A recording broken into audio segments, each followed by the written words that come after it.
ជួយខ្ញុំស្រីអានសៀងហើយលើកទី1ផៃបពស់ហ្មងស្មានម្នាក់ការកូវីដតាពួកអីបើតែចង់តែគ្រប់គ្នាហ្មងស្បែកតាចាយនេះបិទឡើង3ប្រទេសលើក្បាលហ្មងណាតែមានណានឹងគាត់គេបិទដើម្បីបញ្ចុះដើម្បីញ៉ាំសាច់អាំងហ្នឹងណាហើយខ្ញុំនេះគឺអត់ដឹងមែនដឹងថាហ្នឹងគឺដើម្បីបញ្ចុះដើម្បីញ៉ាំសាច់អាំងទេព្រោះស្រុកយើងគឺធម្មតាមានបិទក្បាលបិទអីទេតែបំផុតបិទណាពេលញ៉ាំសាច់អាំងក្តៅទៅអាហ្នឹងបឺតពីខ្លួនហ្នឹងទៅហ្មងវាធ្វើឲ្យខ្លួនញ៉ាំអត់ក្តៅហើយខ្ញុំសម្រាប់ឈ្មោះសាច់អាំងនេះថាគឺសាច់អាំងមហាចាំយូរគឺខ្ញុំចាំរយៈពេល3ម៉ោងបានចូលញ៉ាំប៉ុន្តែរសជាតិគឺអែមកប់តែម្ដងមិនអាចភ្លេចបានទេឃើញហើយគ្មានទៀតហ្មងនេះខ្ញុំឆ្ងល់សាច់អាំងមកគេដាក់តែកាអញ្ចឹងតែឆ្ងាញ់ហើយសប្បាយតែទៅរបស់គេគឺអត់មានទៅលក់អីញ៉ៃទេគឺដូចអំបិលមីអញ្ចឹងនេះបែបអញ្ចឹងប៉ុន្តែឆ្ងាញ់នេះហើយខ្ញុំក៏បានហៅអាស្អីគេនេះអាហ្នឹងនឹងហៅស្អីតែខ្ញុំអត់ចូលចិត្តហ្នឹងតែវាអត់ឆ្ងាញ់ទេតែគ្នារបស់ខ្ញុំគេថាឆ្ងាញ់ធម្មតាហើយស្អីអង្គគេមានហោដកមានស្អីបំពង់កមន់មានស្អីមានគ្រឿងក្នុងពោះគោទឹកប្រហុកទឹកអីមិនទឹកប្រហុកទេសុំតោពោះគោពោះអីហ្នឹង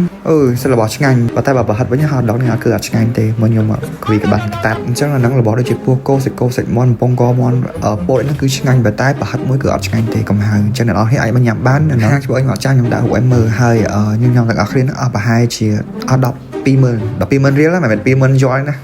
ខ្ញុំគិតលើរៀលចឹងទាំងអស់នេះពេលម៉ាឡេស៊ីហើយបើចង់ចូលញ៉ាំត្រូវការចាំយូរតិចវាអាចចន្លោះពី1ម៉ោង2ម៉ោង3ម៉ោងអញ្ចឹងដូចខ្ញុំអញ្ចឹងប៉ុន្តែ